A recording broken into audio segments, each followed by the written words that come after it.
The Morning Drive podcast from Double T 97.3 is presented by Cantex Roofing and Construction. I'm Mike Hebert, owner of Cantex Roofing and Construction. Every day is game day, and we'll get it right when it comes to your roofing, construction, windows, and mirrors. Call Cantex Roofing and Construction today. Together, we are one serving you. Simple, friendly reminder. Tonight, two docs, Double T 97.3, you, us, we, them, everybody, come join together. We're not going to hold hands or anything, but we could put $2,500 into your hand. But you have to sign up to win. That's it. That's all you have to do. I mean, you don't have to jump through any hoops. You don't have to walk on any hot coals. You don't have to tell us we're the greatest thing since sliced bread. Come, give us your real name and your real phone number, and listen for it to be patiently called, and you will get a check for $2,500. And it nice. will work. Okay, it won't bounce. That's from Double T 97.3 in the home zone. That'll be tonight. The festivities start at 6. We'll go until about 8 o'clock tonight. So, grab your significant other, come on down, or grab the fellas from the neighborhood. Everybody's, open garage, just kind of drive down the street. Hey, come on with me. Hey, come on with me. Maybe, get the RV and bring it on down. Okay? Get your bus, that you take out for tailgating. Gather up the fellas, from your group, or just bring your wife. Come down and enjoy. So I think the weather's supposed to be very cooperative. It's supposed to be nice. It's good. Nice tonight. So anyway, that's tonight at 2 docs, 6 to 8. Somebody's going to win $2,500. I will have Astros and the White Sox on the air for you today, 12:40. Balls and strikes about 1:10 from Chicago. Rangers are off tonight. They open up a series over the weekend at home there in Arlington. Looks like, Jamie, if the reports that are out there, it looks like we're getting close to having a softball coach for the Texas Tech Red Raiders softball team. Okay, that's good news. Okay. This guy's name is Jerry Glasgow. He's from Louisiana, University of the Raging Cajuns. He has been a college coach before, an assistant and a head coach, and has had success. He's never had a losing season. Those are good things. Yeah, and won under 40 games only once, not counting the COVID year. That was 39 in 29-16. In 384 games, according to this article, as head coach of the Raging Cajuns, he's 384. That's 300 wins, 84 losses.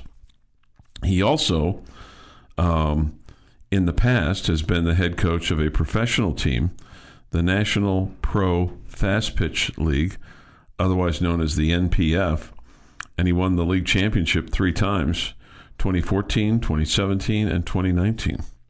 So it sounds like he knows how to coach some ball. That's good. Yeah, right. That's good. Sounds like some good experience there and lots of success. Looks like an older fella, so maybe kind of brings a little bit of calm to that program, which feels like it's just always it's always got turmoil for whatever reason. And it seems like some of it's been self-inflicted. It just seems like it's been a bubbling pot, on the stove. Blah, blah, they're like, just not in a positive kind of manner. It just seems like churning. It's like, yeah, there's been some drama there. Yeah, it's like, something ain't right with this. Yeah, I mean, I guess you'd say men's basketball has been pretty drama filled as well. Yeah, right. Yeah. He's had your. I mean, and then look, anytime those would probably be the 2 sports that would jump out at you the most. Yeah, I mean, it just and prior to Coach Gerlich, there was a little bit of drama there with women's hoops as well. I mean, it's not been immune. Football, it's kind of looks like it's calmed down for the moment. Now you just got to win some ball games. But winning cures all ills. We know that. Winning cures all ills, but sometimes you can have just some you can just be self-inflicted and go, our success is just not enough. We've got to have some drama. So hopefully this guy can come in and, man, if he can do what he's done elsewhere, come in and win ball games and get you to where you're going to be, because they were competitive this past year. They were really, really close to making the tournament. Felt like they were making strides in the right direction, no doubt about it. Absolutely. And, it's disappointing that it kind of got blown up, but it was blown up because, the guy wanted to hire somebody that we didn't want to hire. That was his wife-to-be, which I get. I understand. I think that there's a little bit of step to that from that is that he wanted to be where his wife was. Okay. And he couldn't, he wasn't allowed to hire her here. Right. She was a softball coach. So right. Ultimately it was that he wanted to be coaching with her where she was. And she must be a special person. Well, it's not as if you can, I don't know. There's not many places where you're going to go, well, you go coach for one college team in the town and I'll go coach for the other. Mm-hmm.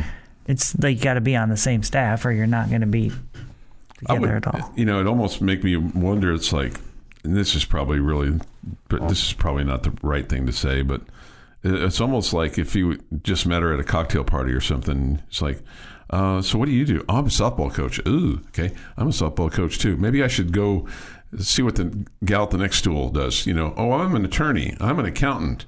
I'm a, whatever, like not in your same industry. But I guess that you can't necessarily just.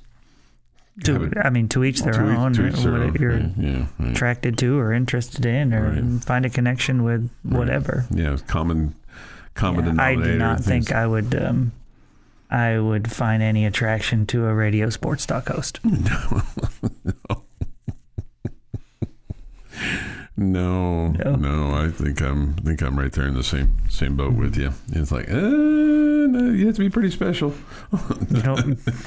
First off, you don't find many females that are radio sports talk hosts. Right. Yeah. Sideline reporters, Oh, geez, yeah. Mm-hmm. Sideline reporters, full of them. Full of them, right. Full of them. Full of them. Full of them. Right. Where's the quality in that? There's no male sideline reporters for TV. No, just females. No, there's not. Funny how that works. Yeah. Title IX working to save us on that. We're going to go down to Molly on the sidelines. We're going to go down to Jennifer. Elizabeth's here with us. Melissa. Whatever happened to Fred and Bob? Remember Adrian Karsten? He was college football sideline. He was like 10 feet tall, and they'd say, let's go down to Adrian. He's got the coach, and Adrian Karsten would be down there. He's like 6'7", he's holding the mic down to the tight end or the, even the center on the team had to look up to him. This is the Morning Drive Podcast from Double T 97.3, presented by Cantex Roofing and Construction. Today is June the 20th, 2024. Here is Jeff McGuire with This Day in Sports History. Going to start in 1936. American sprinter Jesse Owens sets the 100-meter mark for the world record at 10.2 seconds.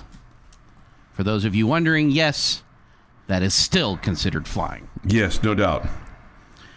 Now, that was in 36. And it was 100 meters, right? 100 meters. That was in 36. In 1938, on this day, Jim Heinz becomes the very first person to run a 100-meter under 10 seconds. It took 32 years to remove 0.2 of a second in the 100-meter dash. How is Brother Jim doing today? Well, he spells his name Hines. Oh, he's a different kind of Heinz. He's a different kind of Heinz. He has no catch-up money coming in. He doesn't. Is actually an Olympic athlete, as opposed to thinking he's an Olympic athlete. So think about this. Usain Bolt is the current record holder for the 100 meters at 9.58, and as Jeff said, Jesse Owens in 1936 was at 10.2. We're talking half a second. Yeah. With all of, I'm always fascinated by some of this track stuff, whether it's the long jump, some other things where with all the technology and all the, nutrition and weightlifting and blah, blah, blah, it's not much difference. Half a second. It's crazy,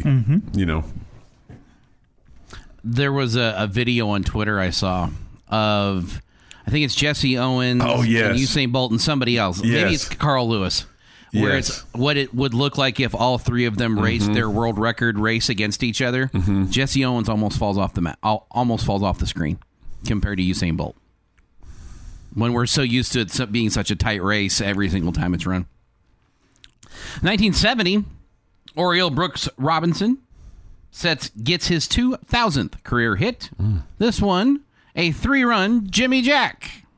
Just for Chuck Heinz. I love it. 1982, Pete Rose is the 5th player to appear in 3,000 games. Would you guys like to guess who the other 4 are? Is Ty 3,000 games. Ty Cobb one of them? That is one. Let's see. Not going to be pitchers. Not a pitcher. Going to be position players. One of them hit an awful lot of home runs. Hank Aaron. That's one. Pete Rose. No. Well, this is Pete Rose getting to 3,000. He's getting to This 3,000. is Pete Rose joining these guys. Okay. Mike Schmidt? Mike Schmidt is not one of them as of 1982. Okay. There's a guy who works here who would be a really big fan of him. Really big fan. He may have just texted me. Would it be a St. Louis Cardinal? It would be a St. Louis Cardinal. Stan Musial? That is the other. That is one more. And this guy's last name would be an awful lot of points in Scrabble. I see. Do you ever play Scrabble? Have you played Scrabble? Jared Saltalamacchia. That would be an awful lot of points. That was awesome. But if I said Yaz, Yeah. Carl Yastrzemski. Okay. is the 5th member of How that many club. points would he be in Scrabble? Entirely too many for me to count because I'd never get it spelled right to begin with. Well, wouldn't it matter where you are on the board, right? Because there's like little extra points or double points or whatever. Man, it's been a while since I played Scrabble. I can't remember. Looking at 1993. No, we'll get back to 86. I take it back because I want to mention this one. Jim Fregosi replaces Tony La Russa as the White Sox manager. Let me just tell you how well that worked out. The whole reason La Russa got to go back is because he felt bad about firing him. Yeah. 1993, Jamie Lent, very happy guy at this day, as the Chicago Bulls become the first team since legendary Boston Celtics of the 60s to win 3 consecutive titles in a 99-98 victory in Game 6 over the Phoenix Suns. All because of why, Chuck? I don't know. For anybody out there that says Charles Barkley deserves to have a ring, because Charles gambled on defense. Mm-hmm. And because he did that, he ended up giving up a wide open 3 to my man John Paxson. Yep. Paxson drilled it, and Chuck still doesn't have a ring because of it. So if you're one out there that's, Charles Barkley deserves, just play straight up defense, man. Just don't try to be the hero. Mm-hmm. Stay in front of your man at half court. Play straight up defense and then, win Game 7. Well, you'd have had to do that too. But still, it was in Phoenix. Man, they blew it. They did. Blew it. And in 2017, former Red Raider Daniel Colomb enters the game for the A's in the 7th and gets a 1-2-3 inning with strikeouts, all 3 of them, and an 8-4 loss to the Houston Astros. Not going to lie, it is a pretty good day for food. Okay. It's National Ice Cream Soda Day. So think of a root beer float, right? But change the soda or the ice cream. Like, that's kind of what the concept is. Like, think of like an orange soda with vanilla ice cream. That could be good. I've had it. Or it's like good. strawberry ice cream with a Coke. You get that different kind of... See, the soda is different than the float, though, because the soda, you have to mix something in with it. Well, not for this particular idea. Okay. It's how these all originally came about was people trying things. And so you're saying an ice cream soda is different than a float? Yes. There's usually a little chocolate that gets added soda into the component there. Well, the soda is the bicarbonate. Yeah, that's what's in almost every single one of them. Yeah, but it's different than it's different than a regular just hit the. There's a soda. There's soda that goes in it. There's soda water, and there's also soda in a can, like Coca-Cola is a soda. All of those have that in there. Yeah. But this is, have some experimentation with yours. Yeah. The other thing is today it's also National Vanilla Milkshake Day. Okay. That's a big day for you, isn't it? Vanilla Milkshake Day. I like vanilla milkshakes. I like strawberry milkshakes. Yeah. And it feels like a really good day to have them in the summer to, cool off with. Happy birthday, Nicole Kidman, 57. Lionel Richie is 75. John Goodman, 72. And Carlos Lee is 48. And, one of the things I really enjoy about history, guys, is that you can track stuff back to a very specific point where everything changed from that point going forward. Like the KT boundary, when you look at geological, this is where the line where above it there are no dinosaur bones, below it there are the dinosaur bones. You could have told me what. It's the mark of where the asteroid. It's the debris that all came settling down. There's an actual dark line depending on where you're at when you dig down far enough that it shows where that boundary is. Okay. Another great example of this would be July 16th of 1945. This was the Earth's atmosphere changed forever because we detonated the first atomic bomb out in New Mexico, and that changed the chemical composition of our atmosphere because of the what's the word I'm looking, nuclear product or whatever it was that is now floating in the atmosphere, and it will forever be there. On this day, 1975 also changed forever. The number of people who gained a phobia that lasts to this day, spiked. That phobia is aquaphobia. All because of Bruce and Steven. Oh, Jaws? Steven Spielberg with Bruce the Shark and Jaws. People were afraid to go back into the water. And it can be traced back to this day in 1975. Wow. And that is this day in sports history, gentlemen. Here we go. Da-da-da! There you go. 6:54 this morning here on the Morning Drive. Don't be afraid to enter the water. It's okay. Unless there are sharks there, then I wouldn't get in the water. This is the Morning Drive Podcast from Double T 97.3, presented by Cantex Roofing and Construction. Thank you for being with us today. With Jamie Lent, Jeff McGuire, and Chuck Heinz. Yates Flooring Center chat line is open. Go to the Double T 97.3 mobile app. It's presented by Happy State Bank. Astros and the White Sox today at 12:40. Balls and strikes at 110 on 100.7 the score. Rubber game of this series. Astros won last night 4-1. Rangers idle today. They beat the Mets last night 5-3. They'll host Kansas City over the weekend. We'll have the game tomorrow for you at 6:30. Reminder about tonight. We'll be at Two Docks with the Home Zone. Somebody's going to walk away with $2,500 in cashlene. I think we're going to write you a check. And then they'll be able to tell us tomorrow the highlight. They'll be able to text into the show. Yeah, tell us the highlight of their week. Highlight. Yeah. And maybe that somebody's seems like text worthy right there. Yeah, maybe somebody's highlight too would be just meeting you, having a little convo with you, picking your brain about Texas Tech baseball. Seems like the time it would have taken to send that text would be more.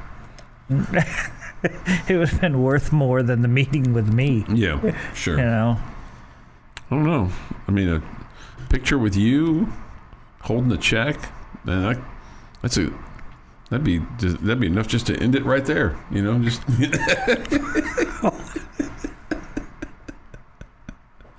Boy, that got dark fast. I don't really know. If you don't make it home, you go, hey, I won $2,500 and I met Jamie Lent. I got a picture. Got a picture with him. Yeah, Took the dirt nap. Won't be getting that text. Yeah, on Friday morning. Probably not. Probably not. But anyway, go over to Two Docks tonight. It's on Texas Avenue, right down the street from us, and grab yourself a cold one and sign your name to something real simple, and wait for us to call your name out. And if we don't, then I'm sorry. Sorry you didn't win. Okay, but somebody's going to win. We'll probably have some other prizes too. That's my understanding. We definitely will. We will. Okay. We definitely will. Okay. Okay. So be looking. For I heard us we were tonight, giving out one of 6 to those 8. Chuck Heinz massages that he takes every Tuesday afternoon. Yeah. So that Chuck will have some company when he when he goes off for one of those. Okay, so 24/7 Sports puts out this article about who they think is going to win, and he predicts every game of every team. Okay, this guy does. Where do you think he has the Red Raiders in the field of 16? Where do you think Tech stands for him?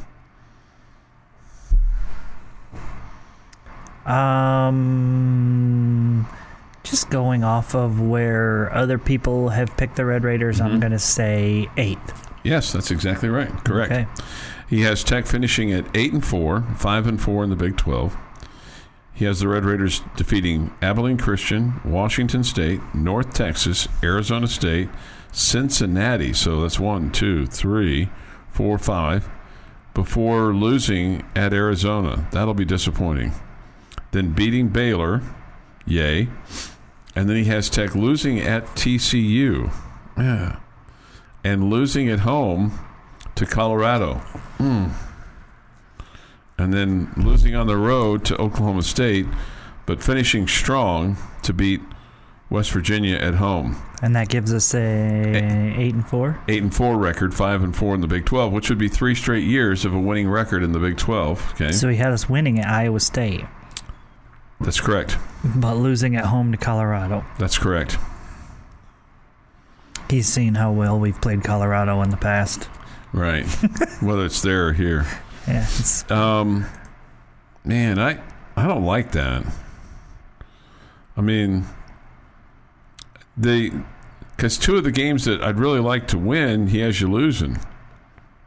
You know, really. I mean, you'd like to win all of them, obviously, clearly, but I mean the ones that I would call I don't know that these teams are going to be better than you, because I feel like that you're going to be better than TCU, and I feel like that you're going to be better than Colorado at the end of the day. I feel like that way. Now he has TCU finishing 10th, so that would be really disappointing because TCU has them at 7-5 and 5-4 overall. He has TCU losing at Kansas, losing at Baylor, and losing at Cincinnati, and losing at Utah. Okay.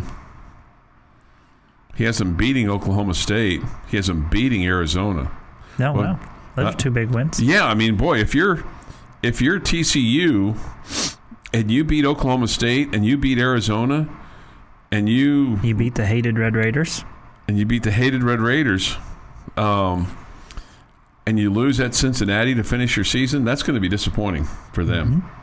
He also has them losing at SMU. I mean, SMU's kind of had TCU's number. So I don't know if this guy's a SMU grad or not. And then he has Iowa State finishing 9th. And just ahead of Texas Tech, he has Arizona. He has Arizona 8-4, but 6-3 in the Big 12. And how about this for Arizona? They're going to be really disappointed if they lose at home to West Virginia, lose at TCU, and then he has them losing at UCF. He has West Virginia finishing 6th. That seems high for them. 8-4, 6-3. That seems a little high. Yeah. Seems high. He has UCF at 5th. That wouldn't shock me. Okay. He has Kansas at 4th. He has Kansas with 3 losses in the Big 12. And if you're KU, this is going to be disappointing for them. Losing at West Virginia, because I think I'd put KU ahead of West Virginia. He has them losing at BYU and then losing at Baylor to finish off the season. I mean, if you're 9-2, 6-2 going into that game, you might be playing for, no matter who you are, you might be playing for that second spot in the Big 12 championship game. Maybe. It's possible. You know? Mm-hmm. So, and then he has Utah finishing 3rd. That's one of the few times that you're going to see Utah at 3. And not 1 or 2. And not 1 or 2, right. Mm-hmm. He has them finishing 6-3. He has them losing at home to Iowa State. That seems odd. Has them losing at Oklahoma State and has them losing to Arizona. Speaking of Oklahoma State, he has the Cowboys at second, 10-2 and 7-2 in the Big 12. He has the Cowboys losing at TCU, which would be, again, if you're Oklahoma State and you lose at TCU, that's going to be real disappointing to you. Yeah, it is a road game.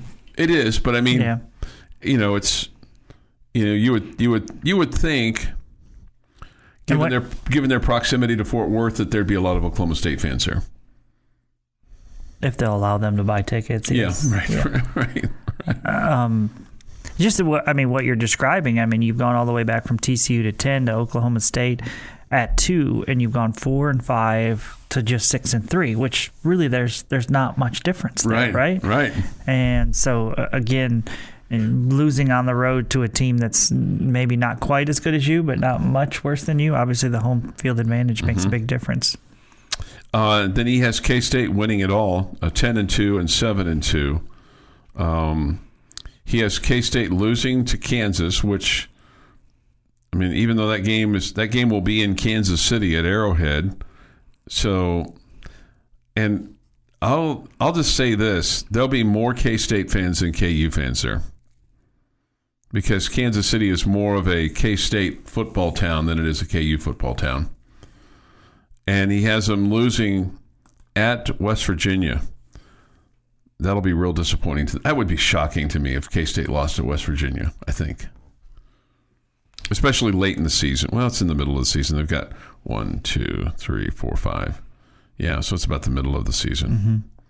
He has K-State 10-2 and 7-2. Anyway, that's that man's to look at it. Do you have a thought, comment? Hit us up on the Yates Flooring Center chat line. Your daily dose of sports and fun. This is the Morning Drive Podcast from Double T 97.3, presented by Cantex Roofing and Construction. Jamie's question of the day on Double T 97.3 is brought to you by Connecticut of West Texas. Okay, I know many call it the dog days of summer this time of the year. But I don't want you to go just summer here, okay? We as college sports fans, we love our college basketball, and we love our college football, and I think a lot of fans are disappointed through that stretch once college basketball is over until college football gets here again. I'm not necessarily one of those guys, but I know most or many are in that way. So I'm going to tell you get to go to 3 sporting events after the Final Four ends and before college football season kicks off in late August. You get to go to 3 sporting events. Which 3 sporting events you going to?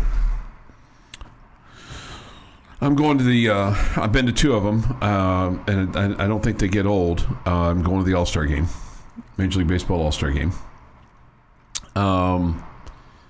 If, and I say if, the Red Raiders are in it, I would go to Omaha.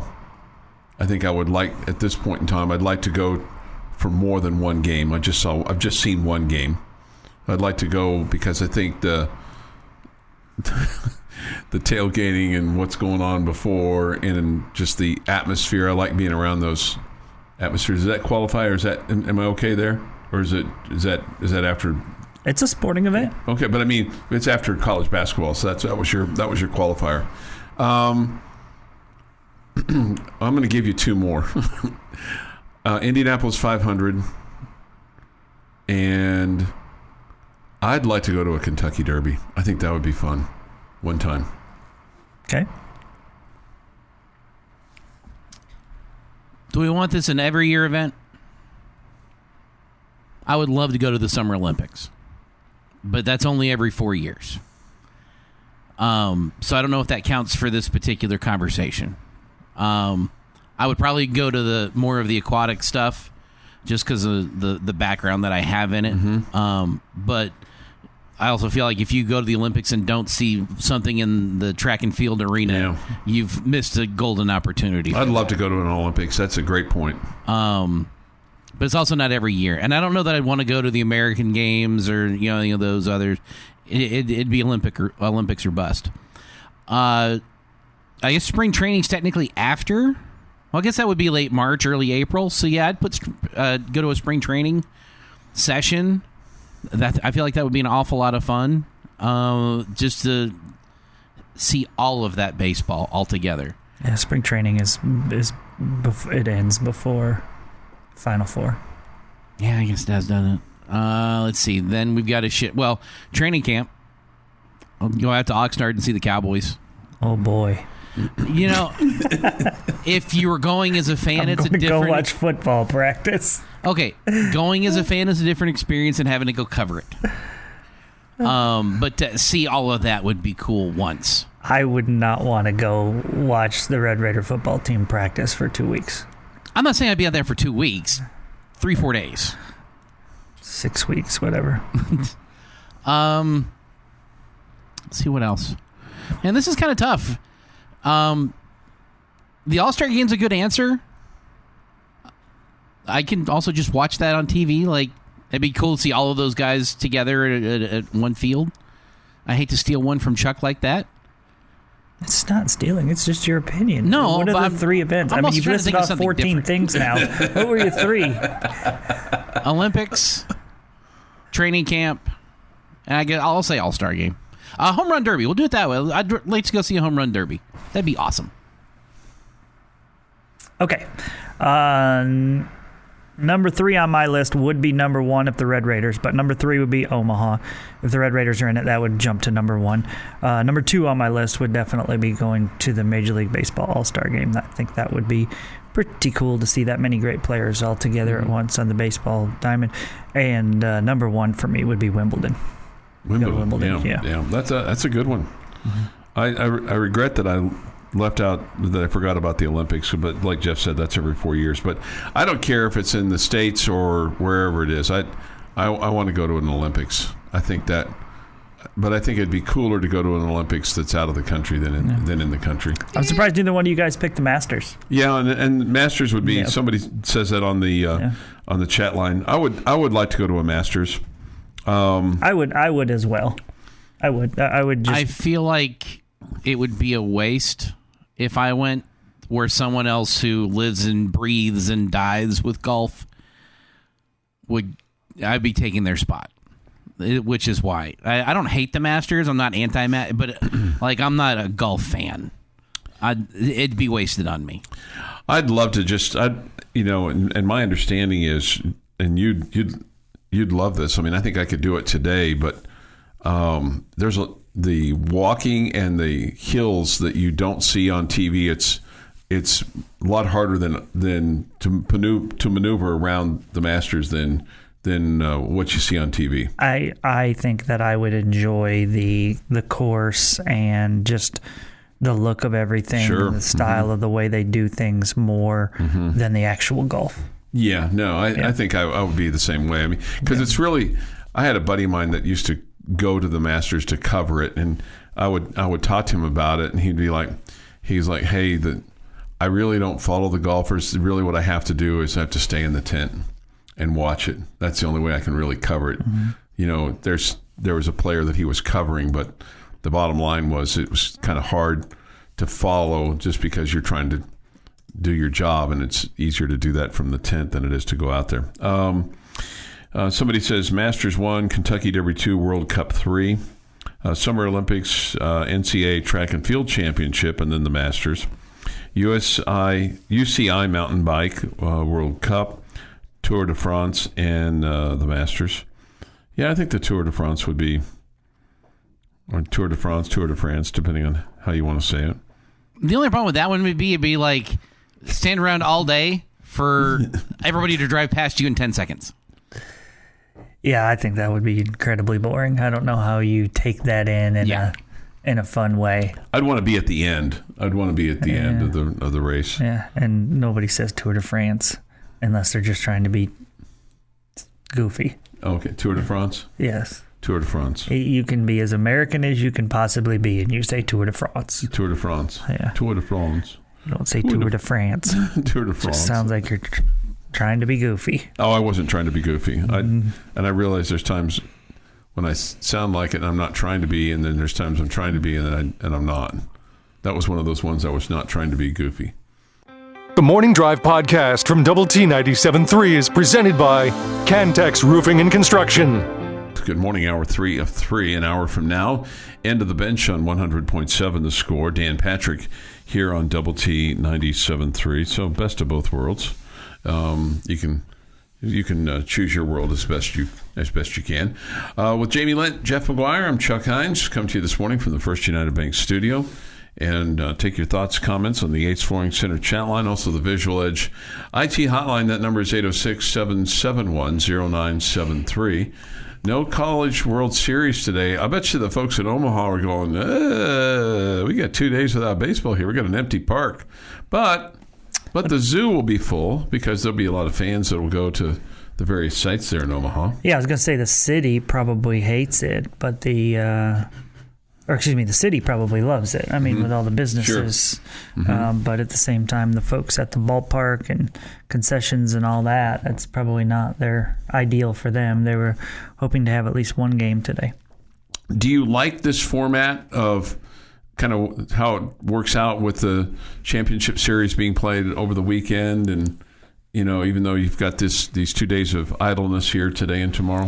I liked it more during the week. I watch more sports during the week than I do on the weekend most times, just because on the weekend I'm doing stuff. I'm out and about. I'm not sitting around at the house, except more in the evenings. So if they were going to do the weekend, I like that it's Saturday night. I would expect that I'll watch Saturday night. I hate the time Sunday. It's at 1 o'clock on Sunday. I don't know why. I guess they didn't want to have it the same time as Sunday Night Baseball. They're both ESPN products. Right. I guess. I don't know. So I'm not a huge fan of that. Monday nights early, like 6 o'clock Central Time, first pitch. So that's odd as well. But I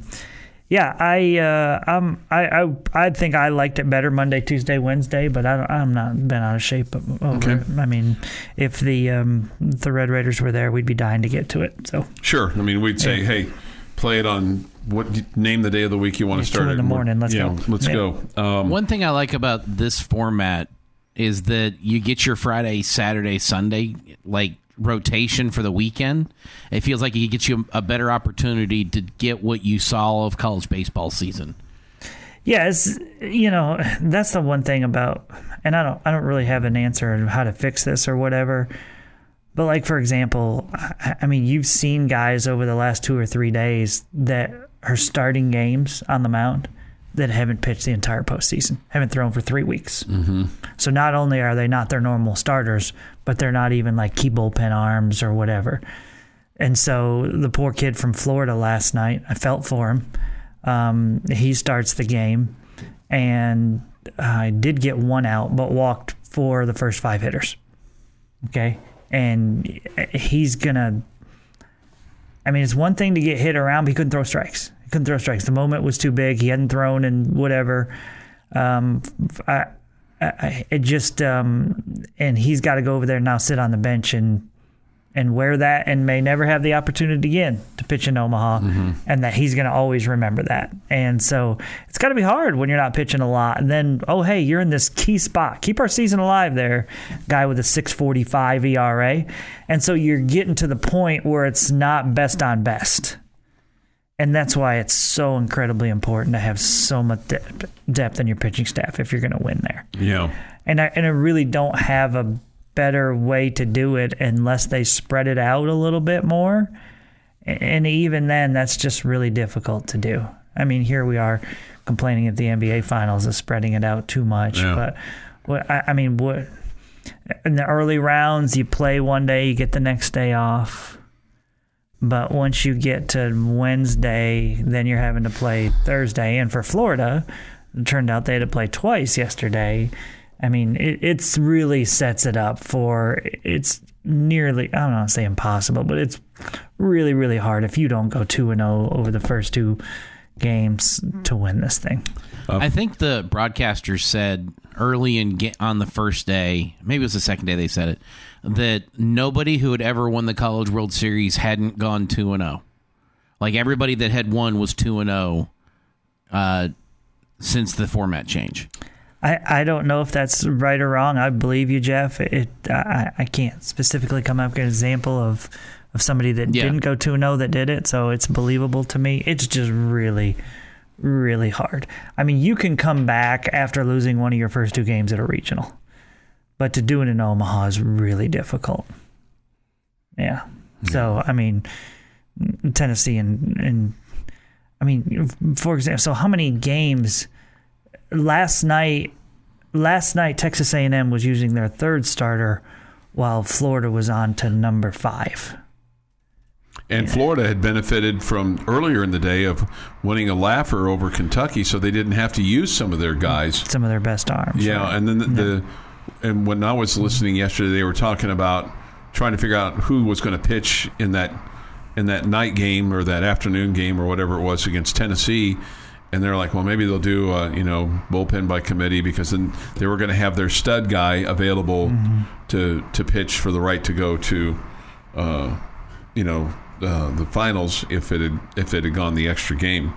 But in that Florida Kentucky game yesterday, it just kind of goes to show you sometimes how close things are. It was 15-4, but Florida scored 7 in the first.